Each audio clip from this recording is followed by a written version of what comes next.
Kemudian yang ketiga adalah tidak membuat perencanaan keuangan. Nah, ini hal yang sangat penting, tidak membuat perencanaan keuangan. Misalnya, perencanaan keuangan yang dilakukan adalah ada arus kas, dana darurat, proteksi dan manajemen risiko, tujuan keuangannya apa, dan waris. Ini hal yang sangat penting. Saya kira belum familiar sekali UMKM yang kecil atau perusahaan mungkin sudah ya, tapi beberapa waktu yang lalu memang tidak pernah membuat perencanaan keuangan. Jadi kita harus lihat nih, sebenarnya waris itu seperti apa? Persiapan mewariskan bisnis tidak hanya sebatas kepada siapa yang akan memiliki saham, tetapi bagaimana sebenarnya pembagian tanggung jawab dan tugas itu. Jadi dalam bisnis walaupun yang megang orang tua kita punya bisnis gitu kan. Nah, tidak menganggarkan nanti setelah ini siapakah yang saya wariskan dalam hal bisnis. Bisnis ini kan tetap sustainable ya, harus berkelanjutan. Nah, sehingga perencanaan keuangan dalam hal waris dan pensiun ini harus dipersiapkan, sehingga nanti ketika kita atau ketika pemilik kita yang kebetulan misalnya orang tua sudah tidak bisa melanjutkan, saya sudah punya persiapan untuk mewariskan. Seperti itu gambaran tentang waris. Kemudian selanjutnya adalah tentang tujuan keuangan. Tujuan keuangan ini adalah harus dipisah antara target pribadi maupun perusahaan dengan periode tertentu.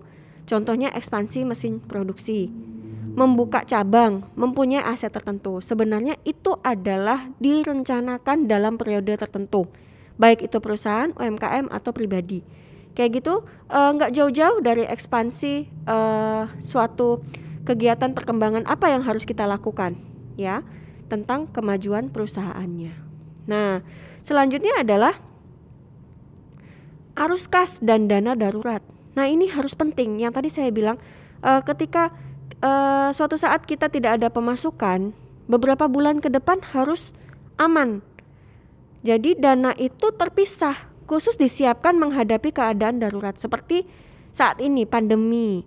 Kan saya sudah sampaikan bahwa kegiatan pandemi ini kita nggak mengenal ini ya, nggak mengenal itu suatu produk yang bagus atau tidak. Ketika konsumen daya belinya menurun, sehingga ya udah dia nggak mungkin beli. Nah, di masa pandemi ini kan juga mengalami gejolak bahwa perusahaan-perusahaan itu tidak bisa eksis lah ya, yang seperti yang kita bayangkan, karena kan banyak terkait keterbatasan dari segala hal.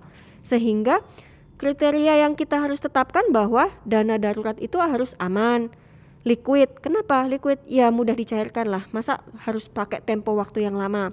Kemudian mudah diakses. Nah, di sini saya memberikan gambaran bahwa bentuk dana daruratnya adalah ada bisa tabungan di bank, deposito jangka pendek, dan emas. Nah, kemudian gimana Bu rasionya, bagaimana kita aman dalam menyiapkan dana? Nah, di sini saya tuliskan bahwa status misalnya corporate misalnya perusahaan, berarti 3 kali dari pengeluaran rutin kita. Misalnya pengeluaran rutinnya berapa, setiap bulannya dikali 3, itu aman.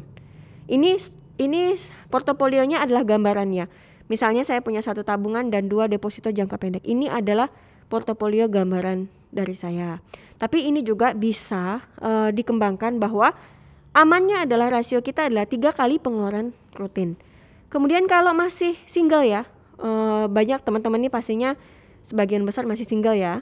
Nah, itu juga sama, 3 kali pengeluaran rutin. Nah, bagaimana Bu kalau sudah menikah? Berarti kalau menikah kan baru berdua nih, suami sama istri, berarti 6 kali pengeluaran rutin gitu. Pengeluaran rutin kita per bulannya berapa dikali 6 kali gitu.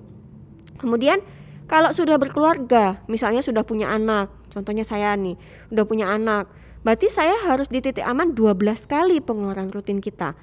Untuk contoh portofolio ini adalah hanya gambaran saja. Nanti terserah mau dialokasikan seperti apa. Yang jelas adalah rasionya seperti ini. Ini juga mengasumsikan bahwa dana darurat kita aman di sini, baik itu perusahaan, baik itu masih belum menikah, sudah menikah maupun ada keluarganya. Jadi ketika ada terjadi sesuatu, nah di situ kita aman. Kayak gitu ya. Kemudian yang berikutnya adalah proteksi manajemen risiko. Jadi kalau bisa ada asuransi dalam suatu perusahaan contohnya. Berarti kan proteksi, misalnya terjadi kebakaran. Kayak gitu kita sudah punya proteksi bahwa ada kejadian-kejadian tertentu yang akan terjadi, tetapi kita sudah punya asuransi sehingga bisa diperhitungkan sebelumnya. Kemudian asuransi kredit perdagangan. Jadi jenis asuransi ini memberikan ganti rugi kepada tertanggung terhadap risiko kerugian yang tidak diterimanya. Jadi proteksi dan manajemen risiko ini bisa kita atasi ya. Ini salah satu contohnya melalui asuransi kalau perusahaan ya asuransi kebakaran, keamanan seperti itu. Jadi proteksi dan manajemen risiko. Oke, kesalahan fatal kita ini sampai poin ketiga ya. Saya lanjutkan ke selanjutnya untuk mengetahui penjelasan kesalahan fatal yang tadi saya jelaskan di awal. Wassalamualaikum warahmatullahi wabarakatuh.